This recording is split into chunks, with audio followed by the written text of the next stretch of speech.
This is a happy day that has been coming for a long time, and I know everybody in here knows how long it's been. I just wanted to welcome everybody. My name is Ellen Call. I'm the Associate Vice President for Charter Spectrum Government Affairs here in Kentucky.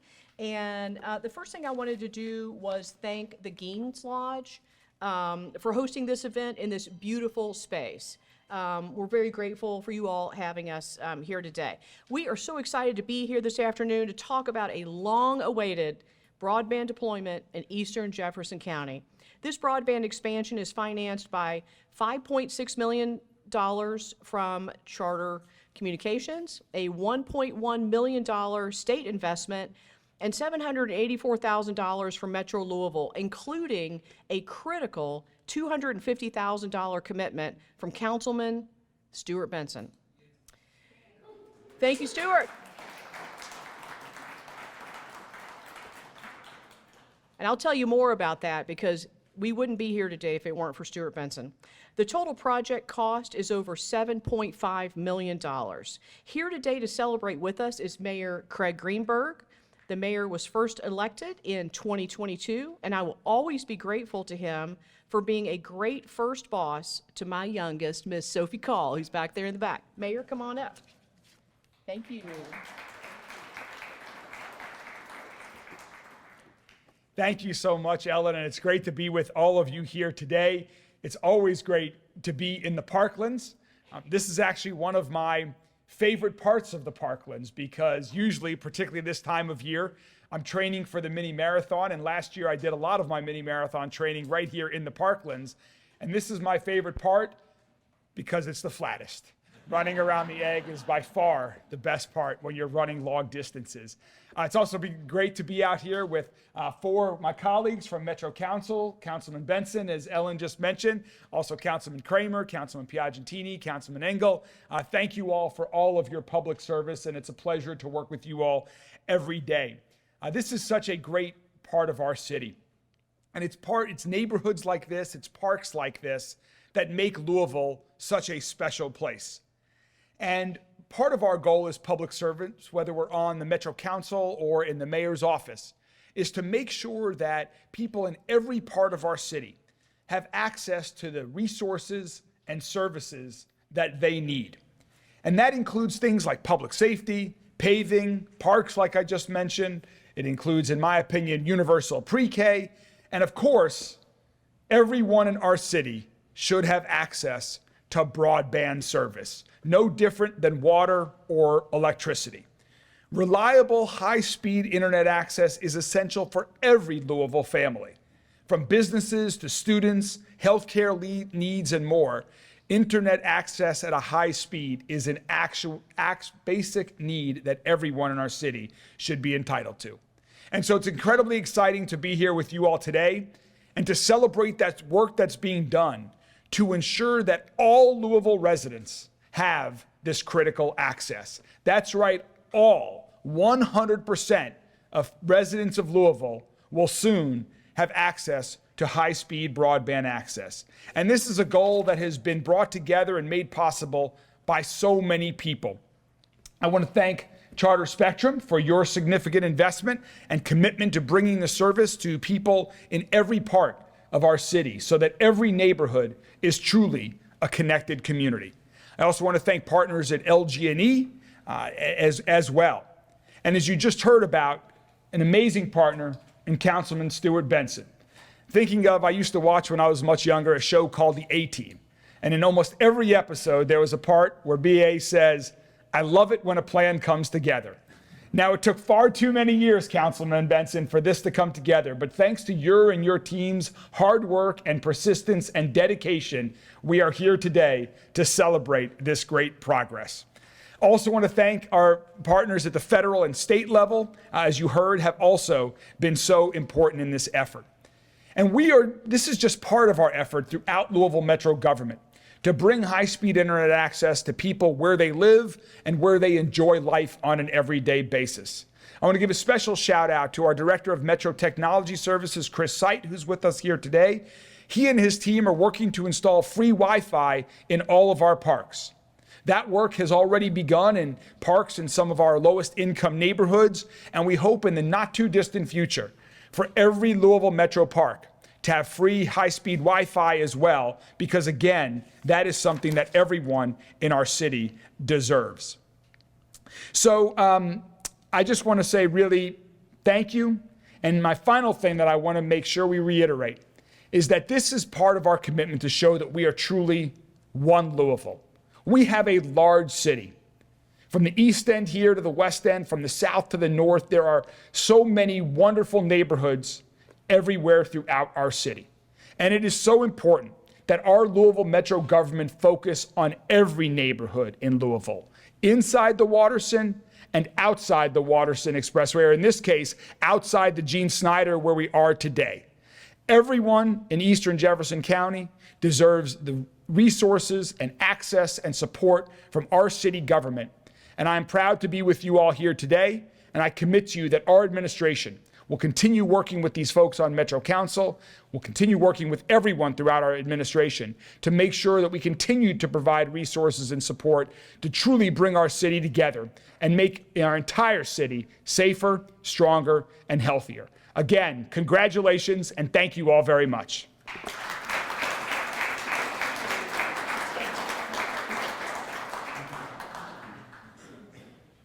All right, now it is Mayor, thank you so much. Now it is my great pleasure to introduce the man of the hour, Councilman Stuart Benson. For over a decade, Councilman Benson and his colleague Angela Webster have been fierce advocates for broadband expansion in Louisville. Without Stuart and Angela's efforts, I really don't think this project would be happening right now.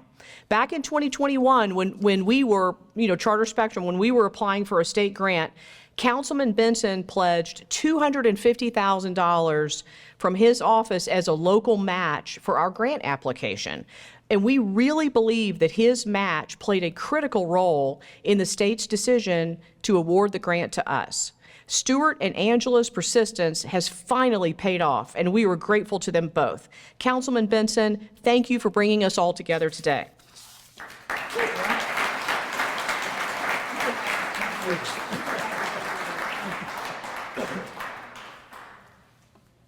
Really earlier tonight, today, I didn't know how many people was coming, and I really appreciate y'all showing up. I really appreciate your all's help. To me, I believe when people get involved, we can make a difference. And I love people telling me what's wrong with the area, and we have a chance to solve it. And by you all, with your tenacious emails and stuff, and said, "Where's our internet? When are we going to get it?" I really appreciate it. And a lot of people think that when a lot of people are getting on me, they're really mad at me. I don't think anybody is mad at me because they don't know me well enough to be mad. They're mad at government. And sometimes we need to step up to do what we're supposed to do. And you all being here and you all telling me what I need to do to help out, thank you very much.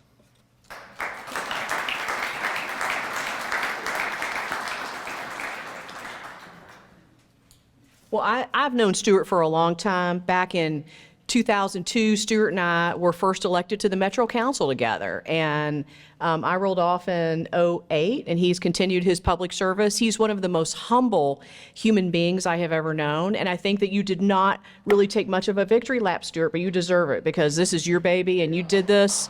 And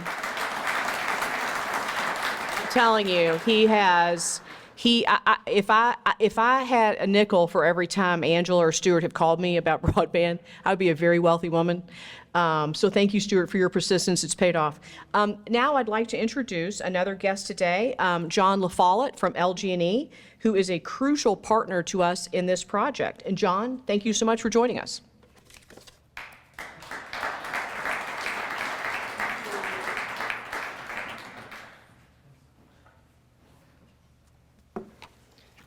Well, thank you, Ellen.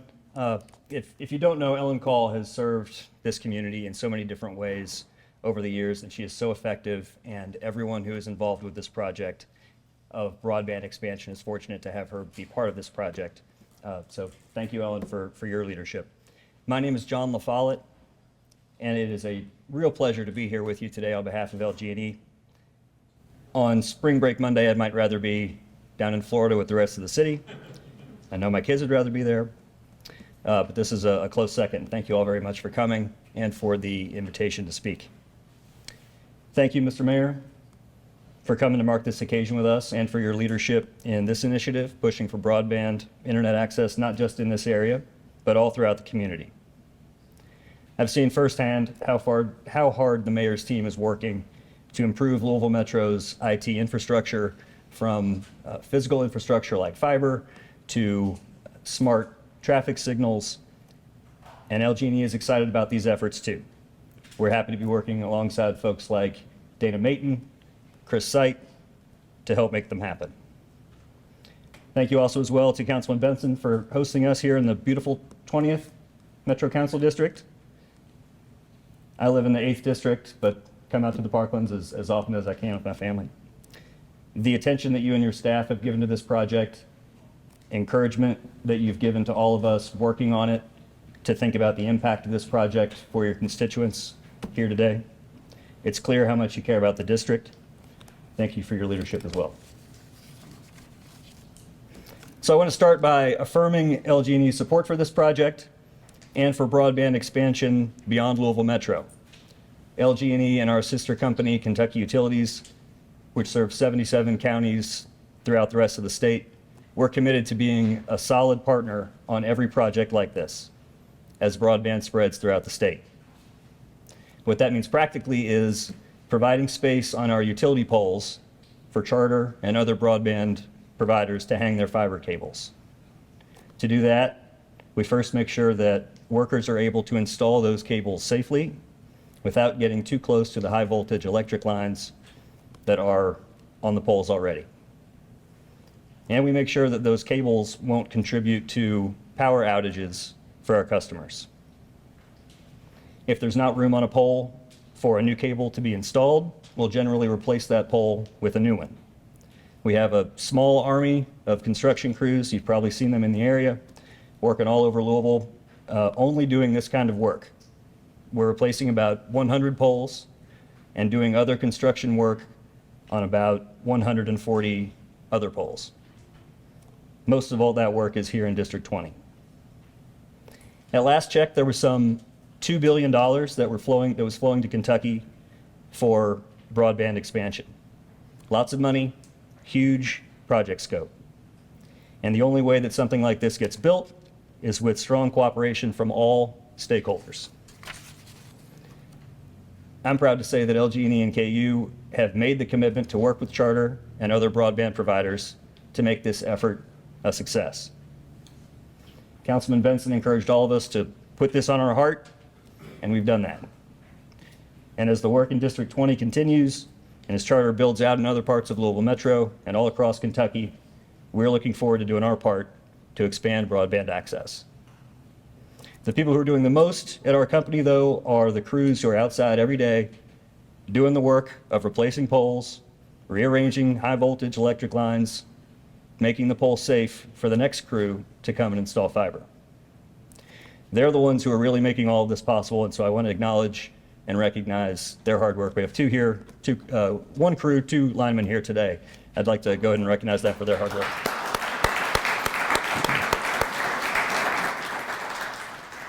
And I need to mention, especially because they are here today, if you see any crews working on the side of the road, replacing a pole, installing equipment, cleaning up after a storm, what have you, please slow down as you pass. If you've ever had to change a tire on the interstate in the emergency lane, the shoulder, then you know what that's like. So imagine doing that day in and day out for your entire workday. It really does make a difference when people slow down. So please keep that in mind as you're moving about town. I'll be in the back after the event, standing at a Spectrum labeled booth back there, really for as long as anyone cares to talk to me about this project, broadband deployment, pole attachments in general. We also have a bucket truck outside that I'd invite you to check out. You can visit that. And thank you again for all of the organizers for the opportunity to speak today. Thank you.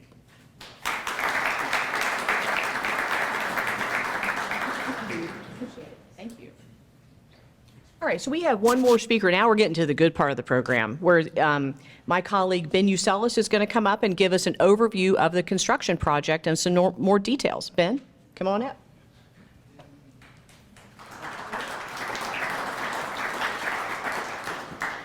So I got to be the good part of the program. That's following up the mayor, Councilman Benson, and our friends at LG&E.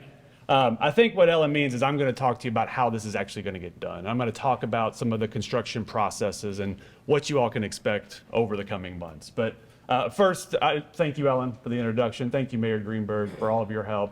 Councilman Benson, everyone said it wouldn't be done without you and your team. John LaFollette from LG&E, as I'll explain here shortly, it wouldn't be done with your help and your team's help. So my name is Ben Ucelis. I'm Director of Government Affairs for Charter Spectrum. You can call us either one. We'll respond to either name. I don't know why we have two, but you can use either one. And I'm very excited to be talking about this project. This project will bring broadband fiber to the home service to roughly 1,880 locations in Jefferson County. This is part of a statewide effort where we are working in almost 50 counties across Kentucky. That's not even counting all the work we're doing across the country. I'm proud to say our company is making major investments across our footprint to expand service to those areas that don't have it today. As I mentioned, this is a major investment in infrastructure. And with that comes a lot of processes, a lot of procedures that we have to go through. And I want to kind of shed some light on that for you all today. All those projects that I mentioned that were going on across the country kind of all follow the same three-step process. Step one is what we call design and walkout. That's where we literally go and we walk every one of those roads. We look at your house, your driveway, creeks, ditches, poles, everything else that could be an obstacle or something we need to take into account when we're building this network out. That is all funneled in together and creates our grand project design. That is some very tedious behind the scenes work, but I'm glad to tell you today that all that work is completed for this project. So we are on to phase two. Phase two is where John's team comes in. Phase two is pole permitting. Generally speaking, we follow the electrical work. So if your electrical is on poles, we're going to be on poles. If it's underground, we'll be underground. That isn't always the case, but for 95+% of the time, we follow those routes. Pole permitting is a crucial part of this. Bottom line is we can't do any work until we have access to those poles. And so we need John and his team to do that critical work to make those poles safe and ready for fiber installations. I'm very encouraged by the work John and his team are doing. Many of you all have seen them out there replacing poles, getting that work done. That will determine how quickly this project gets done. And I'm very encouraged by the work they've done already in this phase of the project. Just to be blunt, we have some projects across the state where we've been waiting on pole permits, not from John's team, but from other areas, for over a year. And so that can really delay a project, but I'm encouraged by the work we're seeing already in this phase. Step three is the fun part. That's where we come in and do our construction, where we expand fiber to your home. And this is a question I get a lot, but this project will deliver fiber to your home. It's not just running down the street and then you got to pay an exorbitant amount to get it down your driveway. If your driveway sits 3,000 feet off the road, we're going to get it to your road, or to your house, I'm sorry. So you will be ready to be connected once this is said and done. On this map here, it might be hard to see, and there's handouts as well. You can see how we break our project into what we call OLT boundaries. Each one of those kind of polygon areas is served by a single piece of equipment called an OLT, which has its own power supply. Fiber goes into that OLT or node and then goes out to everyone's home. The reason we break it up like that is, well, number one, that equipment has to serve it, but number two, then we can go in and activate an area when that area is complete before finishing the entire project. That means we don't have to wait to build everything before we can start getting some of you connected. So we also go through and prioritize all of those OLT boundary areas. That's strictly based on how quickly we can get folks hooked up, right? It may not make sense, no offense to those of you who live further out, but it may not make sense for us to hook up the farthest out folks when we can't connect them back to the system yet, right? We've shared all that information with John and his team at LG&E. We're working closely with Councilman Benson and Angela to track all that. Right now on that map, you see everything is orange. All that means is that it's in pole permitting right now. As we move forward, certain OLT areas will turn yellow. That means our team's working there. And eventually, hopefully soon, they will turn green. That means you're activated and ready for service. I'm sure the number one question on everyone's mind right now is, when will my section turn green, right? I want to be cautious because it is a very involved process. You have weather, you have other permitting needs. I could spend an hour talking to you about railroads. We won't do that. But our team is evaluating all that to overcome those obstacles.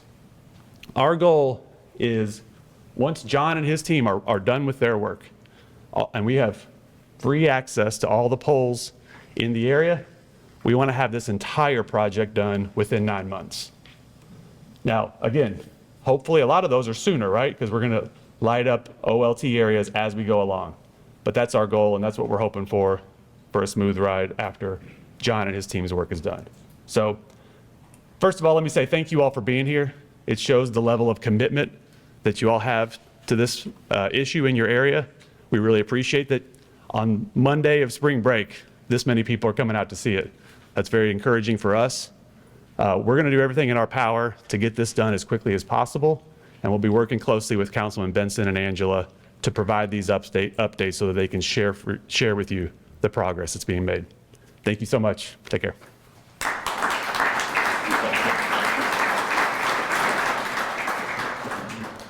So listen, there was something really important that Ben said. I just want to make sure everyone understands. So after, and by the way, LG&E is a fantastic partner, and they are hustling to do all the work they need to do on the polls. They are really getting after it. So after they finish their work, our team estimates that we'll finish our work within 9 months. But just to make sure you understand, it's a rolling process, right? So these different little sections will get, one will get activated, and then we'll keep working and activate another one, okay? It's not like we work for 9 months and then everyone gets activated at the same time, right? It'll happen on a rolling basis over the next few months. So I think that's good news. So before we, and Ben, thank you so much. So before we move to a breakout session, I just want to recognize there are some other VIPs in the room. I wanted to recognize Councilman Kevin Kramer. If you could raise your hand, Kevin. Hello, back there. Councilman Anthony Piagentini and Councilman Robin Engel. And all of these gentlemen have really been big supporters of this project on the Metro Council, and we owe them a big thank you. So thank you, gentlemen, for your support. So that concludes the formal remarks part of the program, but now we're going to move into a breakout session. And so we have brought our top construction people here who are going to be seated at the back tables for y'all to talk to them if you want to. So please feel free to stay and talk to Tracy Gifford. Could you stand up, Mr. Gifford? Tracy is the head of all of the construction that we are doing in Kentucky. So he is a very important guy who knows a lot of stuff. He's team member Tim Newton. Tim, can you raise your hand? Tim will be back there too. Tim is the construction manager for this particular project, right? So will also have a lot of information for you if you need it. And then if you have any questions for LG&E, John LaFollette mentioned that he'll be at one of the back tables too. And if you want to confirm that your address is included in the project, which it should be, you can visit with Ben Ucelis at his table, and he'll be back there as well. The one thing I do know from our host today is that we have a hard stop at 5 p.m. So that we can clear this space for our hosts at the Gaines Lodge. And thank you all so much, and congratulations. Thank you.